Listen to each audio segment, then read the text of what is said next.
Prochaine étape, voilà, les pyramides. Donc là, il y a quelqu'un qui me propose de faire une visite guidée, de faire un tour, et je lui dis que non, j'ai déjà un guide. Je suis en train de lui dire, mais ça, c'est mon, vous voyez pas que c'est mon guide? Et puis, bon, ça me fait rire quand même. Ils sont très insistants, quoi. Ici, ils sont vraiment très, très insistants. Ben, c'est peut-être qu'ici, il y a plus de touristes et que les gens sont très contents parce que vraiment, c'est les pyramides. C'est ce qui représente l'Égypte, tout comme la Tour Eiffel représente la France. Hein, donc, très insistant. Vous voyez la ville, enfin, tous les alentours. Et voilà.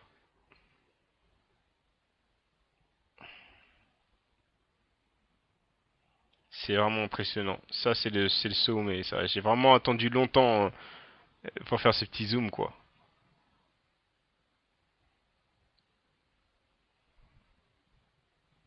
C'est impressionnant. Ce qui est dommage, c'est que les gens ne vont plus au sommet. Moi, je pensais que je savais pas exactement comment ça se passait, mais je pensais qu'il y avait un certain chemin. Mais le guide, peut-être que je confirmerai plus tard, a dit que ça se fait plus, que c'est quelqu'un qui a emmené les gens, mais que ça se fait plus, quoi. Donc, c'est la pyramide de Khéops. Et le nom originel, c'est Khufu. Ça, c'est la photo, enfin la statue de Khufu. Et elle se trouve au musée du Caire. Et elle est faite d'ivoire. Et elle pèse, elle mesure 5 centimètres. Donc le contour initial de la pyramide, c'est 146 mètres. Et actuellement, c'est 137. Et la longueur, c'était 133 et aujourd'hui, c'est 130. La forme triangulaire, c'est un symbole d'éternité.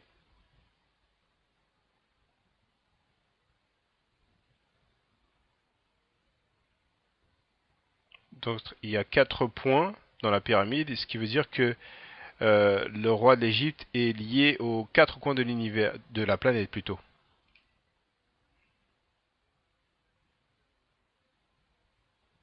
Les architectes de la pyramide s'appellent Hemyenu. Et ça a pris 30 ans pour construire la pyramide.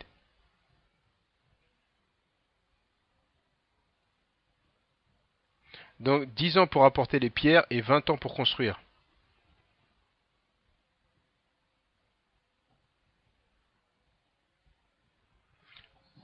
Donc à l'extérieur, vous voyez, ça c'est le calcaire qu'ils ont pris.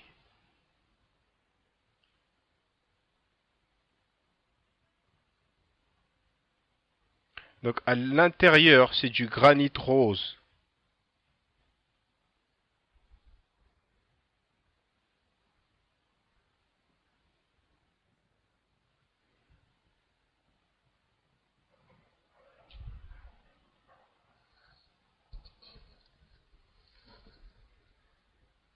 Et donc le granit rose vient d'Assouan.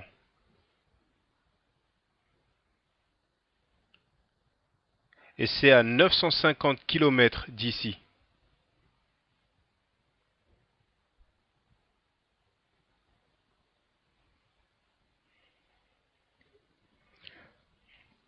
Donc pour parvenir à faire ces transportations, ils attendent donc que le Nil, les crues du Nil pour pouvoir faire la transportation par bateau. Et donc les crues du Nil commencent le 29 août. On attend un instant que le bus se déplace. Voilà.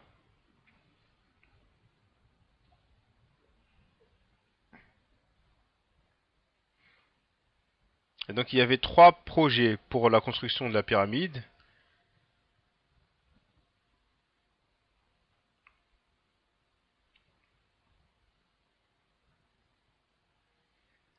Donc en dessous de la pyramide, il y a une chambre qui est inachevée.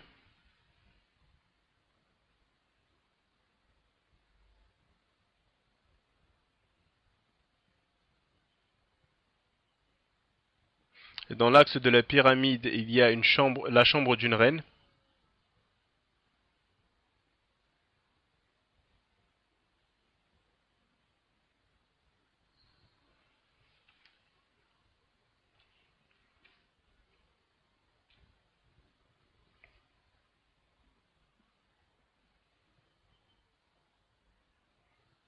Donc en fait, il y a trois petites pyramides qu'on ne voit pas, une pour le père, une pour la femme et une pour l'enfant.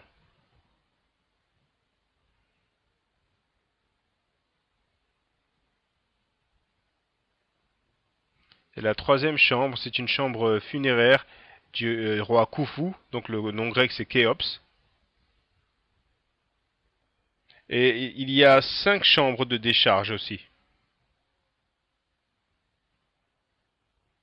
Juste au-dessus de la chambre de Khufu, il y a 5 chambres de décharge.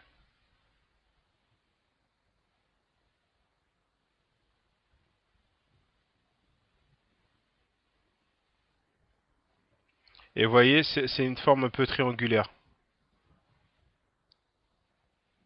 Et donc pourquoi c'est voûté comme ça? C'est au cas où ça s'effondre à l'intérieur. En fait, c'est un système de protection. C'est par rapport à l'écriture.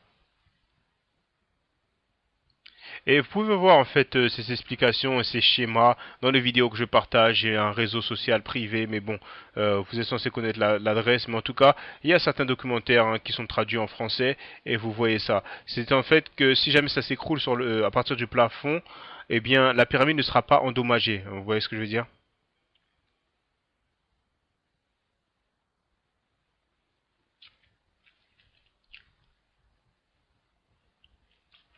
Il y a deux entrées pour la pyramide. Il y a une entrée artificielle et une entrée originale. Donc l'entrée artificielle, c'est celle qui est trouée en bas.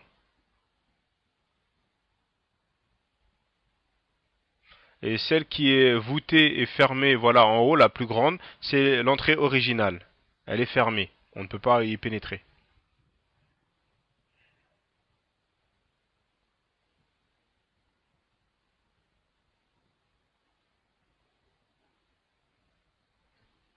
Et l'entrée artificielle a été faite par un roi arabe, un mamelouk, qui s'appelait Mahmoud.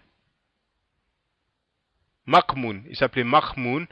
Et il a entendu qu'il y avait beaucoup de d'or. Donc il a fait faire cette entrée pour que les gens aillent à l'intérieur et pour chercher l'or. Mais il n'a rien trouvé à l'intérieur.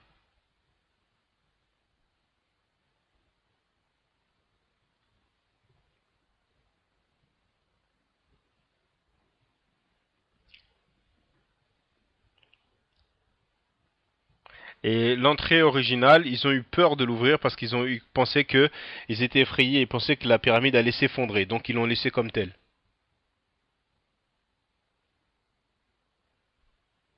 Donc combien de blocs y a-t-il pour cette pyramide? 2 500 000 blocs de pierre. Et chacune pèse environ entre 2 et 2 tonnes et demie.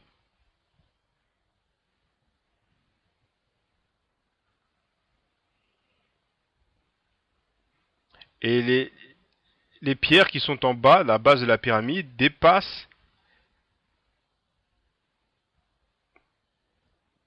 elles dépassent 7 tonnes chacune, certaines d'entre elles.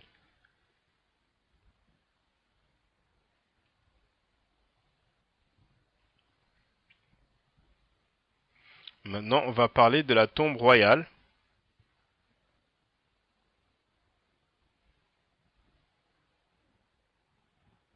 Elle essaie de me vendre des objets, mais bon. Je lui dis qu'on est en train de faire un film. Je lui dis que je suis en train de filmer. Je lui demande s'il veut être sur internet. Non, il veut seulement vendre, hein, peu importe pour lui. Et la dame lui a parlé en arabe et enfin, mon guide égyptologue, qui est une femme cette fois-ci, elle lui a parlé en arabe, il a compris. Donc il est parti.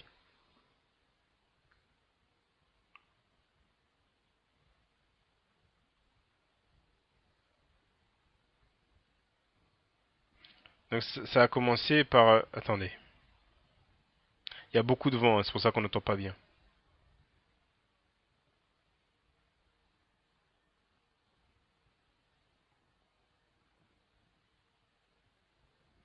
Donc on parle d'enterrement, on parle de position fétale pour l'enterrement original. Bon là il y a une dispute, le type il est sur le prêt de se battre, ça fait beaucoup de bruit, mais bon bien évidemment moi je parle au-dessus. Donc ils sont dans cette position fétale et ils, euh, ils, euh, ils font face à l'ouest.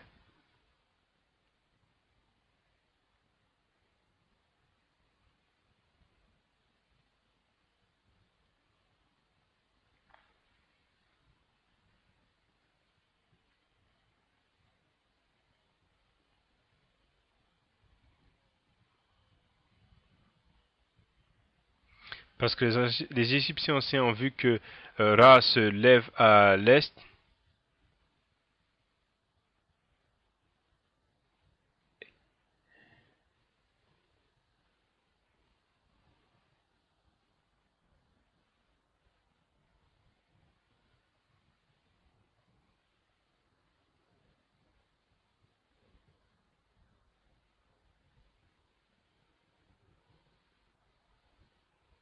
Et donc le défunt fait face à l'ouest pour que, pour avoir le même cycle que le soleil, pour avoir la vie éternelle en quelque sorte.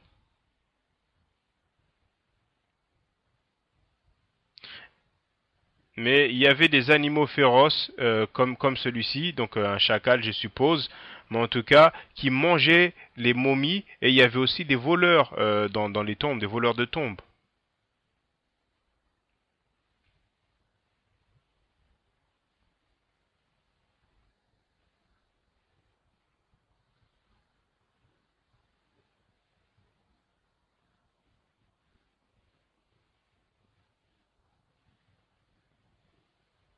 Donc d'accord, je demandais clarification au guide. Donc euh,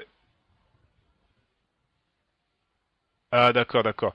Donc il y a des animaux sauvages qui mangeaient les momies et ils ont en fait vénéré Anubis, donc Anpu ou bien Inpu d'après la translittération. Donc ils ont vénéré Anubis pour protéger les corps des momies contre ces animaux sauvages. D'accord?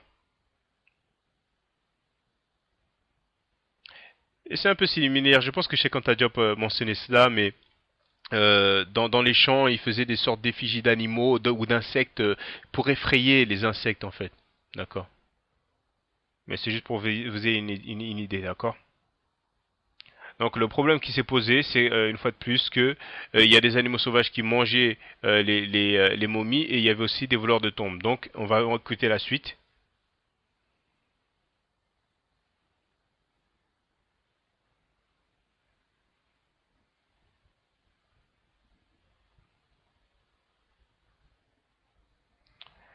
Et donc pour pouvoir régler le problème des voleurs de tombes, ils ont fait des mastabas, ce qu'on vient de voir là sur la carte postale.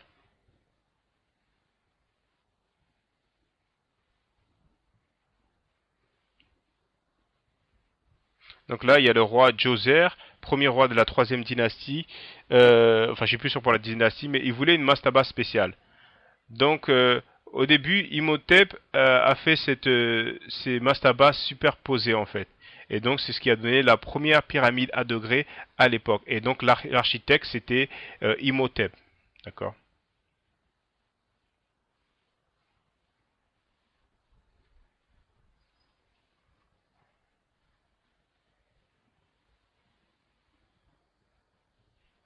Et donc, 200 ans après la pyramide à degrés, ouais, il y a eu. Voilà, ça c'est la pyramide à degrés qui date de vers 2700 et quelques. 2700 avant l'ère chrétienne, d'accord? Donc la pyramide à degrés.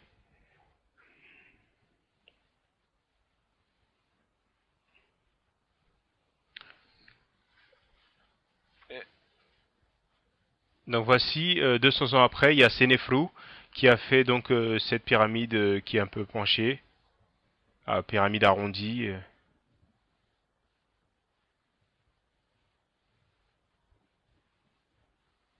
Et après ça, en dessous, donc celle du haut c'est pour la femme et celle du bas pour lui-même, c'est donc la pyramide, la pyramide parfaite, la première pyramide parfaite.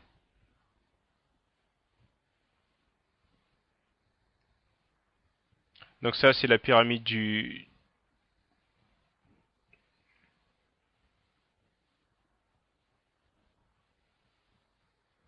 Donc pourquoi est-ce que Khufu n'a pas fait sa pyramide près de celle de ses parents?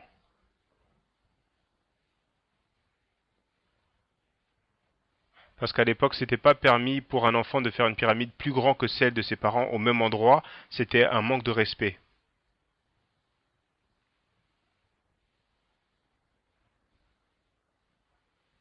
Donc, soit il fait moins grand, soit il va ailleurs et il fait ce qu'il veut.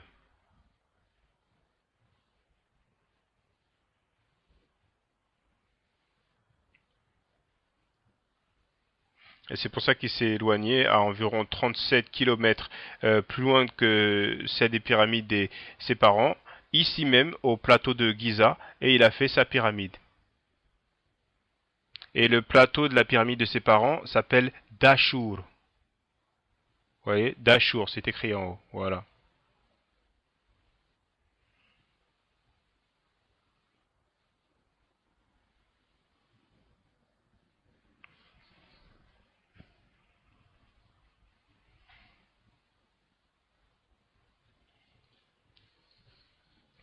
Donc Khéops, euh, d'accord.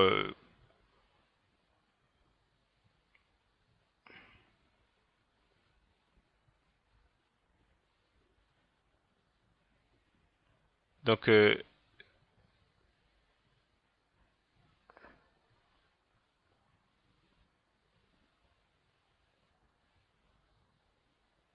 donc Khufu, c'est le premier roi de la quatrième dynastie.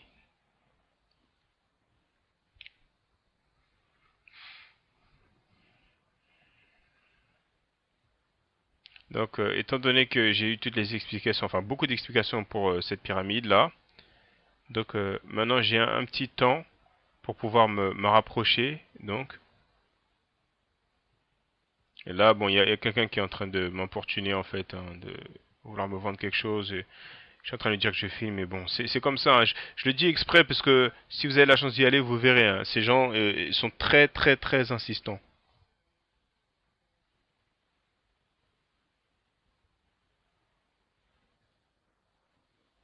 Donc là, je fais exprès hein, de filmer ailleurs, de faire parce qu'en fait, le type il me suit, donc j'essaie de me déplacer, etc.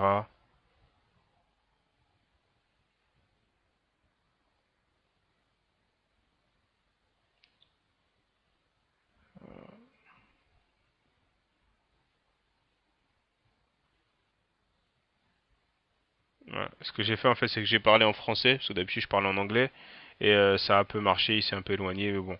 C'est pour vous montrer à quel point tout ce temps-là, là, que je suis en train de décrire, c'est que la personne qui me suit pour vendre quelque chose ou pour essayer d'avoir de l'argent, etc., etc. Mais bon. Entre-temps, je me rapproche des blocs, donc vous pouvez les voir. Et ce qu'il faut savoir, bon, vous avez un peu de chance parce il y a énormément de vent, hein, comme on peut se l'imaginer. Donc au moins, vous n'entendez pas tout ça.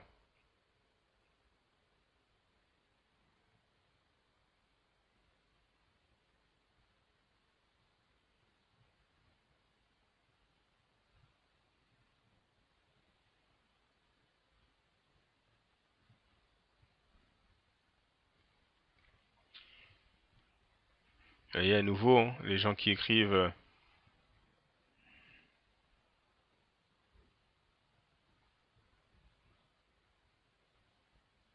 Donc là, je commençais à monter un petit peu.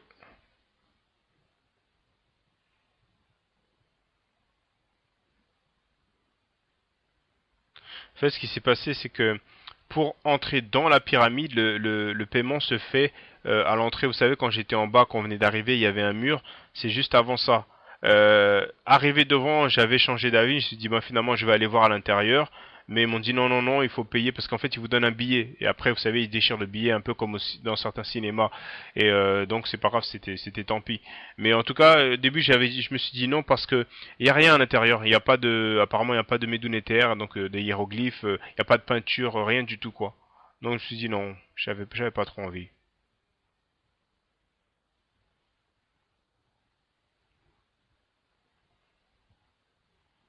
Donc, au fur et à mesure, hein, je monte un peu. C'est déjà une belle vue, hein. Une assez belle vue.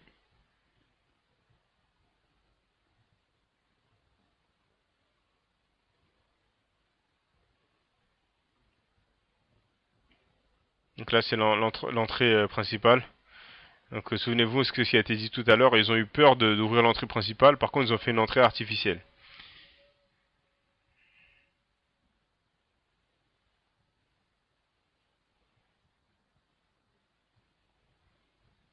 Donc mon guide m'a dit qu'en effet, il y avait une personne qui a emmené les gens au sommet, mais qui est décédée.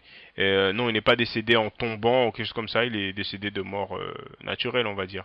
Donc là, vous avez les prix, hein. Pour un adulte, c'est 100 livres égyptiennes, pour un étudiant, c'est 50 livres égyptiennes. Et voilà quoi.